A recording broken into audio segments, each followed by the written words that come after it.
Hello मेरे दोस्तों, कैसे हैं आप लोग। मेरी उम्मीद और मेरा विश्वास आपके साथ है सब कुछ अच्छा और बेहतर होगा। एक सवाल आया था कि भाई, एक ऑस्ट्रेलिया से भी सवाल था, एक यूएस से सवाल था और सिंगापुर से तो सवाल आते रहते हैं कि सर सेविंग्स नहीं हो रही है, बहुत प्रॉब्लम हो रही है। हम कमा तो रहे हैं, हमारी सैलरी है 2000।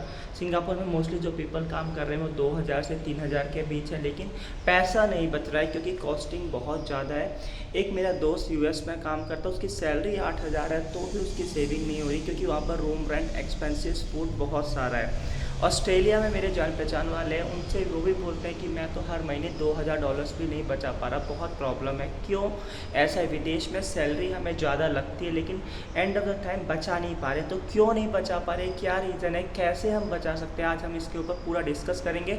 तो मेरी आपसे छोटी सी रिक्वेस्ट है, चैनल पर पहली बार आए हो, पहली बार देख रहे हो, विदेश जाने का सपना रखते हो, सिंगापुर जाना चाहते हो, मलेशिया जाना चाहते हो, यूरोपियन कंट्रीज़ में जॉब लेना चाहते हो, पोलैंड, माल्टा, क्रोएशिया, बुल्गारिया, रोमानिया, सर्बिया, आपको यहाँ पर 50,000 से 1 लाख रुपए तक की सैलरी मिल जाएगी। मेरे चैनल की वीडियोस को जाके देखोगे और अपडेट रहोगे तो यहाँ पर वैकेंसीज हमेशा आती रहती है।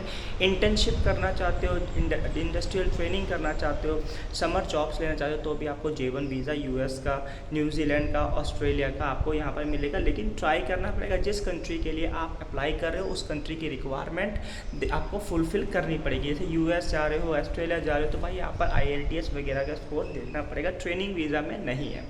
अब बात करते हैं कि भाई सेविंग्स क्यों नहीं हो रही। सेविंग्स का पहला कारण ये है कि भाई हम जिस डेवलप्ड कंट्री में जा रहे हैं वहाँ पर हमें सैलरी ज़्यादा मिल रही है लेकिन जो हम चीज़ें खरीदते हैं वो भी डॉलर्स में है। इस चीज़ का आप ध्यान रखो। एग्जाम्पल के तौर पर बताता हूँ, जैसे ये टी शर्ट मैंने पहन रखी है, अगर आप सिंगापुर में भी खरीदते हैं तो ये टी शर्ट $30 के आसपास है। अगर यही इंडिया से हम इंपोर्ट करते हैं तो मेरे हिसाब से $10 के आसपास 500-600 रुपये की टी शर्ट आती है। तो जो इस तरह की रीजंस है बहुत से, यही हम ग्रॉसरी में भी हम देखते हैं, यही चीज़ हेयर ड्रेसिंग में देखते हैं। अगर आप हेयर सैलून में जाओगे तो यहाँ पर $20 से $25 की है कटिंग एंड बाल काटते हैं, $20 से $25 के बीच। लेकिन इंडिया में कितने, आप 300 रुपये में आराम से कटवा सकते हैं बाल। तो कुछ इस तरह से एक्सपेंस, तो जिस कंट्री में हम जा रहे हैं, यूएस में बहुत ज़्यादा है, ऑस्ट्रेलिया में अगर आप हेयर ड्रेसिंग की बात $55 $60 के बीच है। तो अगर हम फूड की भी बात करते हैं, यहाँ पर जो ऑन एन एवरेज फूड है आपको $5 से $6 का मिलेगा जो घर पे आप सस्ते में बना सकते हो। अगर हम ऑस्ट्रेलिया वगैरह की बात करें तो वहाँ पर पिज़्ज़ा, बर्गर ज़्यादा चलते हैं तो वहाँ पर $12 के बीच का मील है। ट्रांसपोर्टेशन की भी बात, तो भाई जिस कंट्री में आप काम कर रहे हो वहाँ की कंट्री डॉलर्स में है करेंसी और एक्सपेंसेस भी डॉलर्स में। तो अब आप कैसे बचा सकते हैं?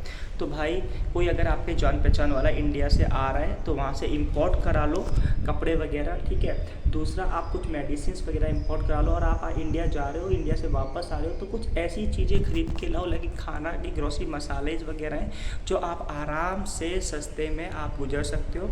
और हाँ, कभी भी अपने आप को उस लेवल पर मत दिखाओ क्योंकि मैं मैंने देखा है कि लोग एडिडास, नाइकी इस तरह के कपड़े पहनते हैं, ये बहुत बेवकूफ़ी वाले हैं। भाई हमें इंडिया में वापस जाना है, खर्चों को जो यहाँ खर्च करो उसे बचाना है। तो भाई सस्ते भी हो जाते, सस्ते में अब फ़ोन्स की, लोग तो यहाँ फ़ोन और कंप्यूटर्स की होड़ में लगे हुए हैं। गोल्ड कोई नहीं खरीदता, मैंने विदेश में जाके देखा है, लोगों ने गोल्ड नहीं खरीदा है, होड़ में लगे आईफोन खरीदना है, एप्पल की वॉचेस खरीदनी है, एप्पल के प्रोडक्ट्स खरीदने हैं, बहुत चीज़ें ऐसी $10-12 हज़ार डॉलर्स तो वो इन चीज़ों में खरीद कर पाई।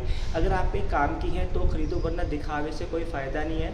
यहाँ पर लोग, मैं अपने दोस्त की बात बता रहा हूँ, वो कंप्यूटर लेके बैठ गया है, अंदर बैठा 12 घंटे काम करता है, फिर घर में बैठ के उस कंप्यूटर को 5 मिनट में मूवी देखता है। मूवी देखनी थी तो एप्पल का क्यों लिया भाई, और कोई ले ले। तो कुछ इस तरह से आप अपने खर्चों को मैनेज कर सकते हैं, सेविंग हो जाएगी।